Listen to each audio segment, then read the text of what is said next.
السلام علیکم ناظرین، میں محمد اسلم حسین سیاست کی عالمی خبروں میں آپ سب کا استقبال کرتا ہوں۔ لبنان میں اقوام متحدہ کے عبوری امن فورس یونیفل نے فریقین پر زور دیا ہے کہ وہ لبنان اسرائیل سرحد پر کشیدگی کو مزید بڑھنے سے روکنے کے لیے تحمل کا مظاہرہ کریں۔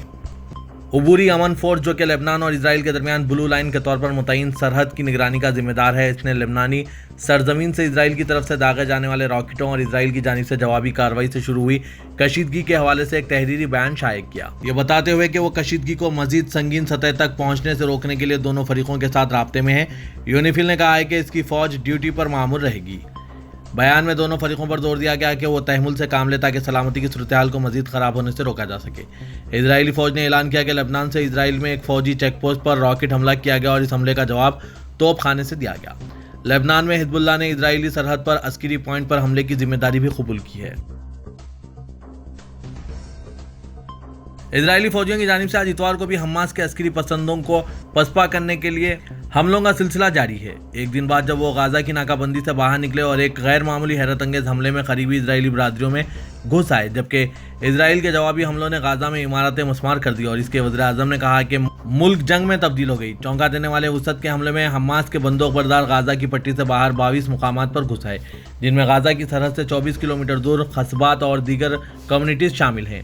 متعدد اسرائیلی میڈیا کی جانب سے رپورٹ کیا گیا ہے کہ حماس کی اسرائیل پر وسیع پیمانے پر دراندازی سے مرنے والوں کی تعداد 600 ہو گئی ہے، جبکہ فلسطین میں بھی تقریباً 300 افراد ہلاک ہو چکے ہیں۔ کئی عبادت گاہوں کو نقصان پہنچایا گیا ہے۔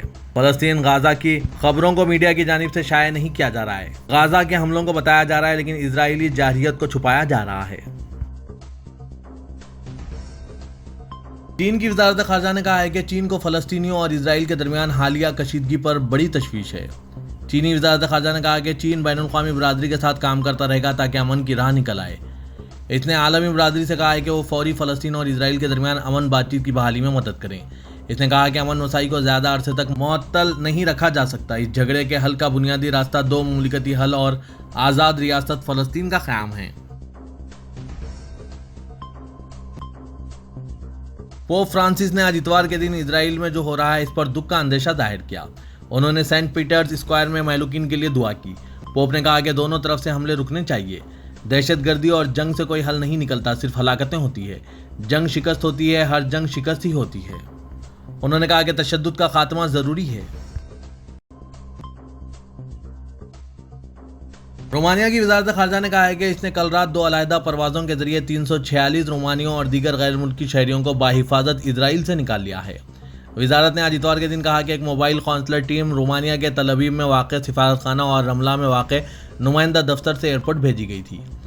ہفتے کے دن وزارت نے اسرائیل پر حماس کے راکٹ حملوں کی سخت مذمت کی۔ اس نے کہا کہ اسرائیل کو اپنے دفاع کا پورا حق حاصل ہے۔ اسلامی تعاون تنظیم نے فلسطینیوں کے خلاف اسرائیلی جارحیت کی مذمت کرتے ہوئے عالمی برادری سے مطالبہ کیا ہے کہ مظلوم فلسطینیوں کو تحفظ فراہم کیا جائے۔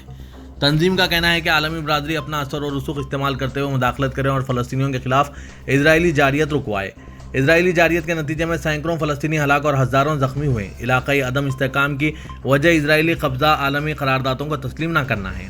اسلامی تعاون تنظیم کے مطابق علاقائی عدم استحکام کی وجہ سے اسرائیل کی جانب سے فلسطینیوں کی روزانہ بنیاد پر نسل کشی اور فلسطینی علاقوں پر حملے ہو رہے ہیں۔ اعلامیہ میں کہا گیا ہے کہ عالمی برادری فلسطینی عوام کا تحفظ یقینی بنانے کے علاوہ فلسطینی علاقوں سے صہیونی قبضہ ختم کرانے کے لیے سنجیدہ سیاسی عمل کے لیے تعاون کریں اور اسرائیلی قبضہ ختم کرا کر فلسطینی ریاست قائم کی جائے۔ حماس کی عسکری شاخ عزا الدین القسام بریگیڈ کے ترجمان نے پیغام میں کہا ہے کہ زیر حراست اسرائیلیوں کی تعداد اسرائیلی وزیر اعظم کے بیان کردہ تعداد سے کہیں زیادہ ہے، جنہیں غزہ کی پٹی کے مختلف علاقوں میں رکھا گیا ہے۔ حماس ترجمان نے دعویٰ کیا کہ آپریشن باقاعدہ منصوبہ بندی کے ساتھ کیا گیا۔ اسرائیلی علاقے میں داخلے اور میزائل حملے بھی سوچی سمجھی کارروائی کا حصہ تھے۔ اس آپریشن کے بیشتر نکات ہماری منصوبہ بندی کے مطابق چل رہے ہیں۔ یاد رہے کہ گزشتہ روز حماس نے عرب اسرائیلی جنگ کی 50ویں سالگرہ پر الگ صبح پہلی بار غزہ سے بیک وقت بڑی بحری اور فضائی کارروائی کر کے سینکڑوں حملے کیے۔ موبائل گیم PUBG کے ذریعے لڑائی میں حملوں کے جو جھلکیاں پیش کیے جاتے ہیں اسرائیل میں حماس کے حملوں میں دیکھنے میں آئے ہیں۔ لوگ اسے PUBG گیم کے جھلکیاں بھی بتا رہے ہیں۔ انٹرنیٹ پر ویڈیوز وائرل ہو رہے ہیں۔ حماس کے جنگجوؤں کی جانب سے اسرائیل پر دھاوا بولنے کے چند لمحوں بعد